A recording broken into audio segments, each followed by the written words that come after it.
2021년 인제대학교 일산백병원 국립중앙의료원 산부인과 조인트 심포지움에서 저에게 귀중한 시간을 내주셔서 감사드립니다. 국립중앙의료원 산부인과 김일동입니다. 이번 주제는 임산부와 수유부에서의 코비드19 백신에 관한 것입니다. CDC 보고서에 의하면 코비드19에 감염된 임산부는 임신하지 않는 여성과 비교하여 ICU 입원율이 3배, 기간 내 삭감 필연성이 2.9배, 에코메어 사용은 2.4배가 더 높았습니다. 사망 위험은 임신하지 않는 여성에 비해 70% 증가했습니다. 미국에서만 거의 9만 9천 명의 임산부가 코비드19에 감염되어 현재까지 109명의 산모가 사망했습니다. 고령 임신, 전자간증, 비만, 당뇨 및 고혈압과 같은 추가적인 위험 요인이 있을 경우 중증도가 더 높아집니다. 영국 보고에 의하면 주산의 위험이 26% 증가합니다. 영국과 이탈리아의 두 가지 연구에서 사상과 신생아 사망률이 2에서 3배 정도 증가했습니다. 양국 평균은 1000명당 4명이었으나 코비드19에 감염된 임산부에서는 각각 11.7명과 10명이 발생했습니다. 원인은 플라센타 트랜스퓨전의 감소와 인터빌리오스 트롬보시스와 관련이 있다고 생각되고 있습니다. 코비드19에 감염된 임산부에서 수직 감염률이 2에서 3% 확인되었고 감염된 산모의 우유에서 바이럴 RNA 존재가 확인되었습니다. 코비드19의 양성인 임산부에서 태어난 신생아의 비인두에서 3%, 항문에서 9.7%의 PCR 양성이 나타났습니다. 소변과 양수검사에서는 항상 음성으로 나타나 바이러스가 태반을 통과하는 것이 아닌 산후 감염이 일어날 수 있음을 시사했습니다. 176명의 신생아를 대상으로 한 코비드19 감염 메타 분석에서 임산부와 신생아를 분리하지 않았을 경우 신생아 사스코브2 감염이 5배 증가했기에 산후 감염의 중요성을 강조했습니다. 사스코브2 감염의 특징은 혈관 손상으로 인해 심각한 내피 손상, 혈관 투과성 증가, 미세혈관 폐쇄증 및 응고증으로 이어지며 이는 정맥 및 동맥 혈전증으로 나타날 수 있다는 점에 유의해야 합니다. 하이퍼인플라메이션에 의해 사이토카인 조절 응고의 심각한 오작동이 일어나 색전증 현상이 발생할 수 있으며 이는 코비드19 환자의 사망률 높이는 가장 큰 원인이 됩니다. 임산부에게 백신이 필요한 이유는 코비드19 유행을 멈추기 위해서는 집단 면역 수준이 적어도 75%에 도달해야 합니다. 또한 임상 3상 실험을 근거로 하면 백신 접종은 임산부가 코비드19에 감염되어 심각한 증상으로 진행되는 것을 예방하는 데 90%의 효능이 있었습니다. 임산부가 백신을 거부하는 이유를 보면 한 설문조사에서 임산부의 52% 및 비임산부의 73.4%가 코비드19 백신을 접종받겠다고 했습니다. 임산부들은 백신이 무료이고 안전하다고 하더라도 첫째, 성장하고 있는 태아에게 발생할 수 있는 어떠한 유해한 부작용도 노출시키지 않으려고 합니다. 둘째, 이 백신의 승인이 정치적인 이유로 성급하게 승인되었기 때문입니다. 셋째, 임산부에서의 더 많은 안전성과 효과성을 증명하는 데이터를 확인하기를 원합니다. 또 다른 설문조사에서 응답한 임산부들이 백신 접종을 주저하는 이유는 백신 접종으로 인해 자신의 태아에게 해가 되고 불임의 원인이 될 수 있다는 두려움과 자신은 코비드19에 감염될 가능성이 낮고 감염되더라도 증상이 심하지 않을 것이라고 믿기 때문입니다. 유럽과 미국의 연구에서 70%의 임산부가 백신 접종을 하겠다고 했으며 교육 수준이 낮고 직업이 없는 임산부와 수유부가 코비드19 백신 접종에 대한 찬성이 낮았습니다.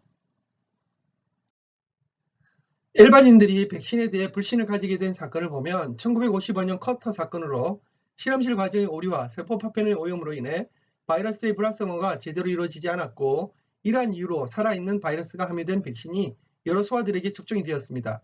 결과적으로 접종 이후 소아들에게서 마비가 나타난 사건입니다.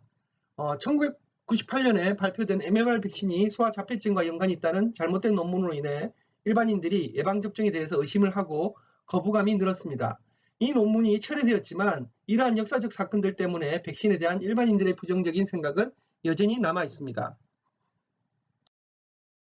현재 개발하고 있는 백신을 보면 현재 인간에 대한 임상시험 중인 백신은 93개가 있고 동물 실험 중인 것은 77개가 있습니다.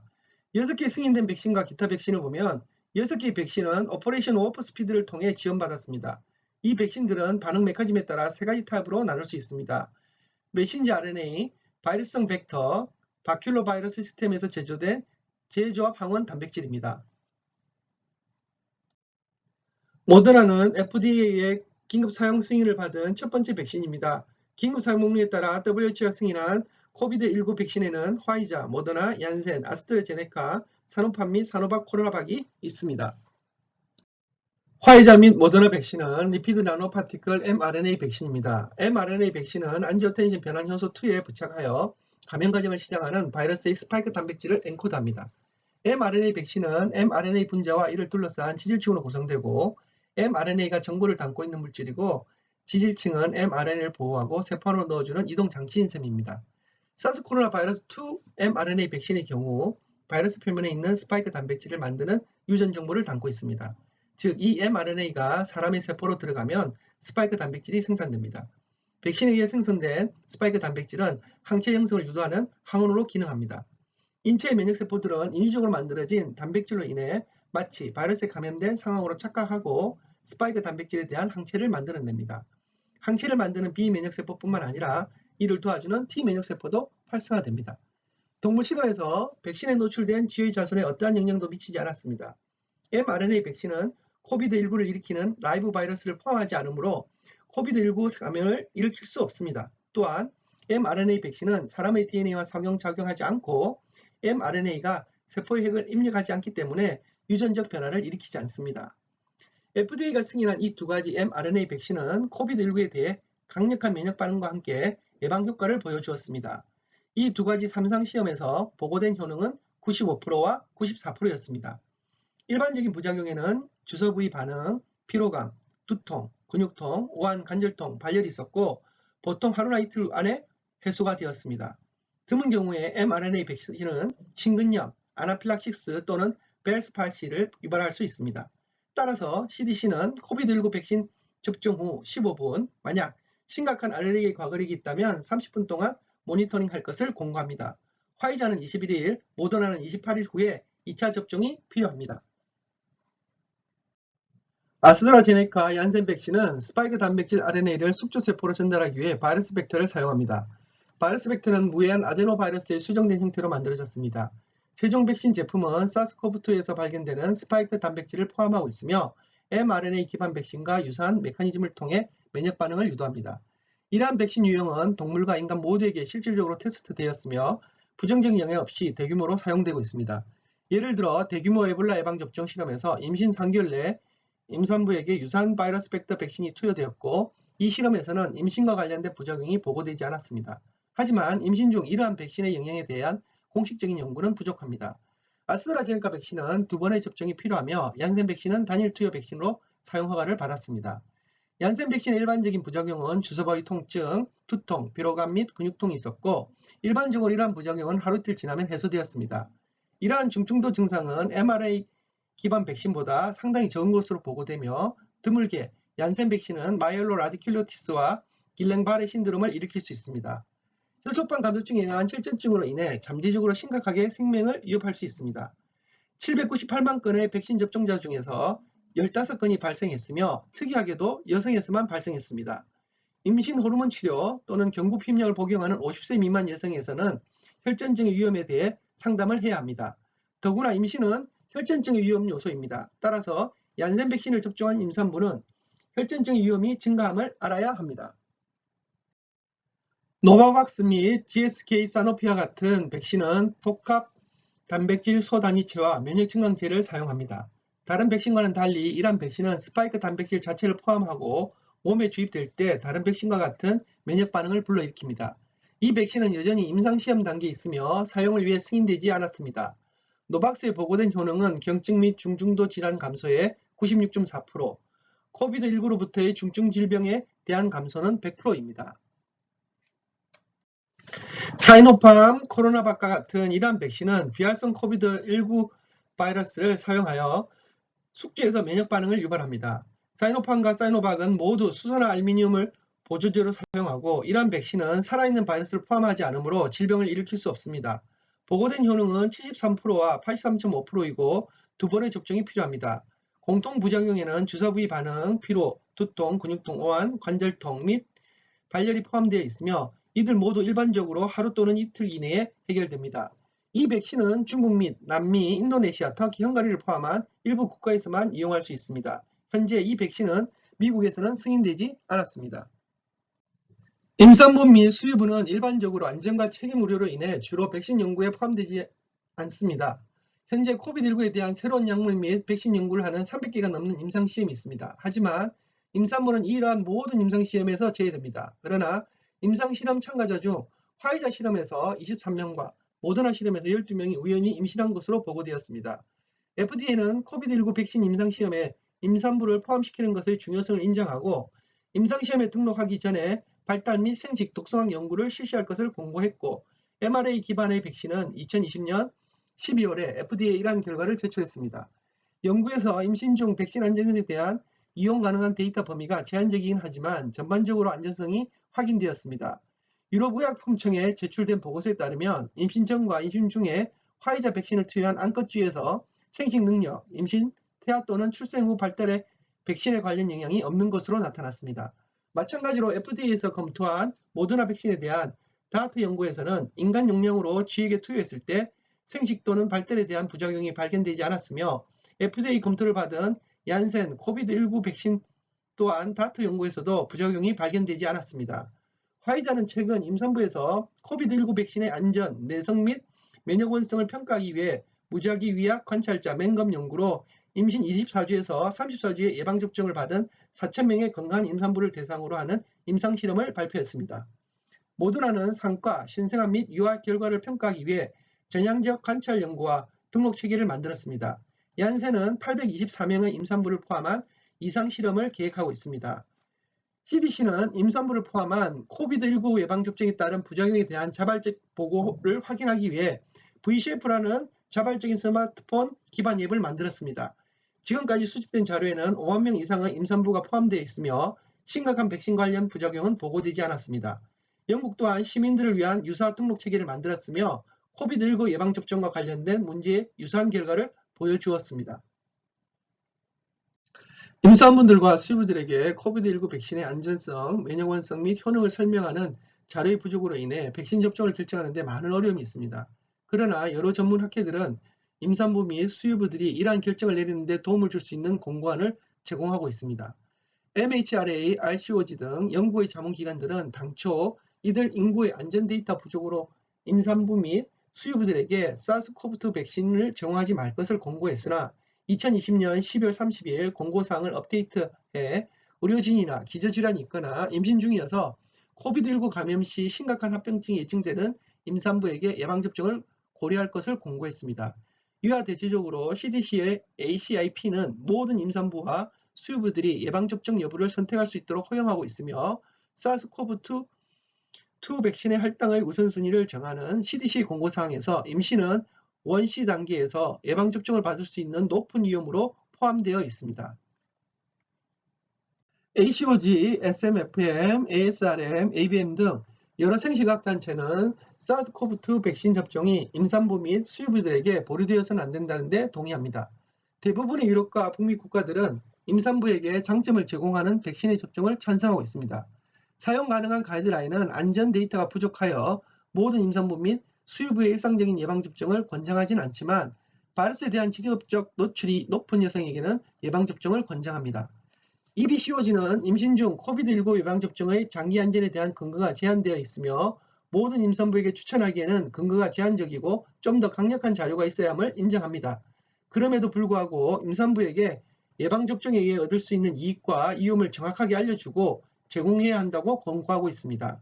EBCOG는 모든 임산부들에게 예방접종을 할 수 있도록 권고하고 특정 금기사항이 없는 경우 코비드19 백신 접종을 모든 수유부에게 추천할 것을 권고하고 있습니다. 아스트라제네카와 얀센 같은 팩터 기반 백신은 접종 이후 젊은 여성에서 색전증의 잠재적 위험성이 증가할 수 있다는 불확실성을 감안할 때 많은 안전에 대한 자료가 확인될 때까지 임산부에서는 mRNA 백신을 사용하는 것이 권장되고 있습니다. 예방접종 시기를 보면 백신 접종 중 임신한 경우 항체가 태반을 넘을 수 있고 따라서 신생아의 수동 면역을 획도할 수 있게 됩니다.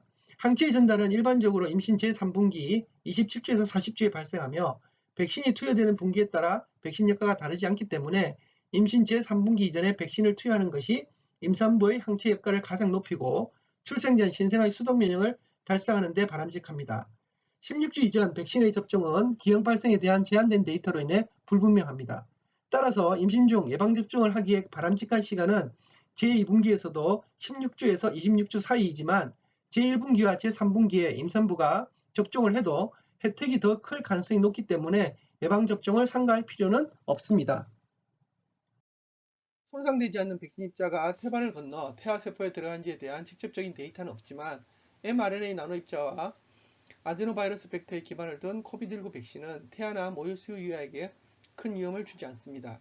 이스라엘에서 화이자 백신을 접종한 84명의 수유부를 대상으로 한 연구에서 연구기간 동안 어떤 산모나 유아도 심각한 부작용을 경험하지 않았습니다.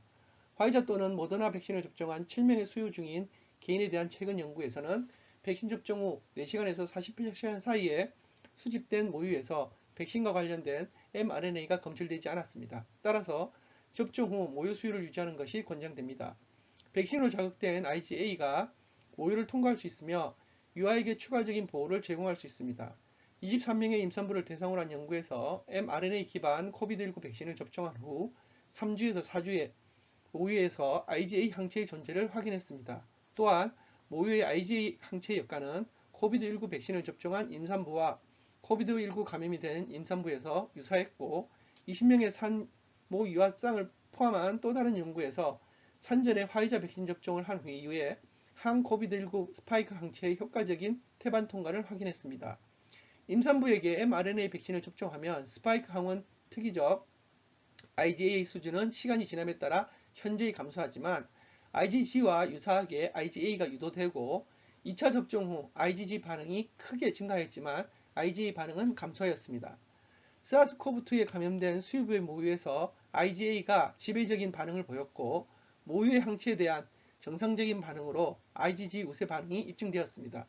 혈청과 모유에서 항체의 역할을 동시에 비교할 때 비록 모유에서 항체의 수준이 낮았지만 유사한 반응을 보였습니다.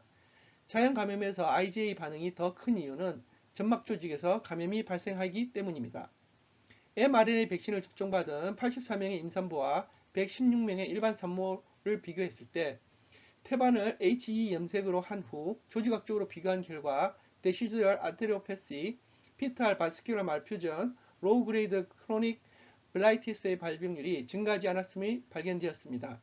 분자 및 세포 수준에서 코비드19 백신에 대한 태반 면역 반응을 조사한 연구는 아직 없습니다.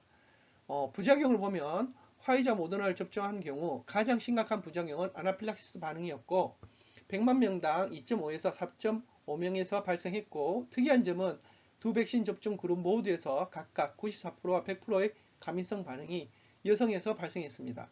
그들 중 77%와 88%가 이전에 알레르기 반응이 있었고 25%와 34%가 아나필락시스 반응이 있었습니다. 혈전색전증의 잠재적인 위험은 특히 아데노바이러스 벡터 백신에서 발생하고 있습니다. Vshape로 조사한 바에 따르면 접종자들 중 38도 이상 열이 난 경우는 1차 접종에서는 1% 미만, 2차 접종에서는 8% 미만이 보고되었습니다. 임신부들은 2차 접종 후 메스꺼움과 구토가 약간 더 자주 보였고 임신하지 않는 여성보다 심한 부작용을 보이지는 않았습니다. 자연유산율은 12.6%에서 발생했다고 보고되었습니다. 또한 조산에 의한 신생아 질환율이 9.4%, 저체중아 출생률이 3.2%였고 신생아 사망은 보고되지 않았습니다. 임산부 84명, 수유부 31명, 비임신 여성 16명의 코호트에서 사스코브2 스파이크 및 수용체 결합 도메인 IgG, IgA 및 mRNA 백신 유도 효과는 모든 그룹 간에 비슷했습니다. 분만 전에 적어도 1mRNA 백신을 접종한 122명의 임산부로 구성된 또 다른 코호트에서 1차 백신 접종 후 4주까지 사스코브2의 특이적인 IG 항체 반응을 보여주었습니다. 2차 접종 이후 임산부의 혈액과 모유에서 사스코브2의 특이적 IgG 증가를 촉진시켰지만 사스코브2의 특이적 IgA는 증가하지 않았습니다. 발표된 데이터에서는 높은 수준의 항체가 신생아에서 나타났지만 보호가 얼마나 오래 지속되는지에 대한 데이터는 제공되지 않았습니다. 항체의 기능을 확인한 두 건의 연구에서 코비드19 mRNA 백신을 투여받은 비임신 여성과 비교할 때 1차, 2차 모두 접종을 받은 임산부와 수유부에서 스파이크 특이적 항체 의존성 호중구 식균 작용, 항체 의존성 보체 침착, 항체 의존성 세포 식세포 작용이 입증되었습니다.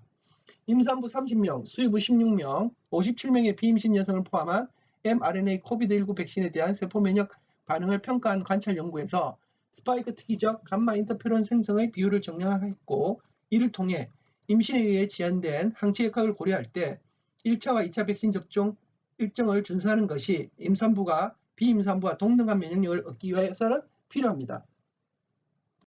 이론적으로 코비드19는 전염증성 사이토카인을 방출해서 초기 배아 이식에 영향을 미치는 자궁 내 상피세포, 난소 기능과 난자 기능을 손상시켜 여성 불임에 영향을 미칠 수 있지만 실제 여러 보고서에 따르면 여성이나 남성의 불임에 영향을 미친다는 증거는 발견되지 않았습니다. 면역 반응이 완성되고 혈관의 응고와 같은 면역과 관련된 합병증은 3주 이내에 일어나게 되므로 임신을 원하는 여성은 임신 중 임산부와 태아 모두에게 최대한 보호를 주기 위해 임신 전에 예방접종 일정을 모두 마치는 것이 좋습니다. 백신이 임신 제1분기에 부정적인 영향을 준다는 증거가 없기 때문에 백신 1차 접종 후 임신이 된 여성은 걱정할 필요가 없습니다. 백신에 대한 심각한 면역 반응이 발생했을 경우 난자, 정자, 배아 이식에 대한 충분한 실험 자료가 없기 때문에 보조 생식실의 경우 2개월을 기다려야 합니다. VCF 임신 등록 체계에는 3,958명의 임산부와 분만을 한 827명의 임산부가 등록하였고 자연유산율은 12.6%, 조기 분만은 9.4%, 저체중아는 3.2%였으며 신생아 사망은 발생하지 않았습니다. 이러한 내용은 임산부에서 코비드19 백신의 안전에 대한 첫 번째 증거로 간주되고 뉴잉글랜드 저널에 게재되었습니다. 다른 논문의 저자들은 이 연구의 문제점을 지적하고 있습니다. 이 논문에서 코비드19 백신의 안전에 대한 첫 번째 증거로 간주된 12.6%의 유산율에 대해서 해석 오류가 있다고 경고하고 있습니다. 유산율 12.6%는 VCF에 등록된 827명의 산모 중 104명이 유산된 것으로 계산한 것입니다. 하지만 그들의 해석에 의하면 827명의 임산부 중 700명은 백신 1차 접종을 임신 제3분기에 맞았고 임신 제1분기에 백신을 1차 접종한 산모는 127명이므로 127명 중 104명이 유산되었기 때문에 유산율은 82%라고 주장합니다. 즉 인용된 그룹보다 자연유산율이 3배에서 8배 높게 나타나고 있습니다. 이는 백신의 안전성에 심각한 문제가 될 수 있다고 할 수 있습니다. 결론으로 고령 임산부, 자간전증, 비만, 당뇨 및 고혈압 같은 추가적 위험이 있는 임산부는 예방접종의 우선순위입니다. 백신 접종은 임산부가 코비드19에 감염 시 중증으로 진행되는 것을 90% 예방해줍니다. 일반적으로 여성이 아나필락시스 및 혈전증에 취약합니다. 임신 중에는 mRNA 백신 접종을 권장합니다. 예방접종 시기는 임신 제2분기에서 16주에서 20주를 권장합니다. 하지만 임신 기간 동안 접종을 한다면 혜택이 더 크기 때문에 접종을 삼가할 이유는 없습니다. 항체 효과를 고려할 때 임산부는 1차와 2차 접종을 준수할 것을 권고합니다. 접종에 의한 항체는 태반과 모유를 통해 신생아에게 전달되지만 지속에 대한 자료는 없습니다. 임신을 원하는 여성은 접종 후 임신을 할 수 있습니다. 최수정일 경우 접종 후 심한 면역 반응이 일어났다면 2개월 후에 시도합니다. 백신 접종 후 임신 제1분기에 일어나는 자연유산에 대한 논쟁이 있습니다.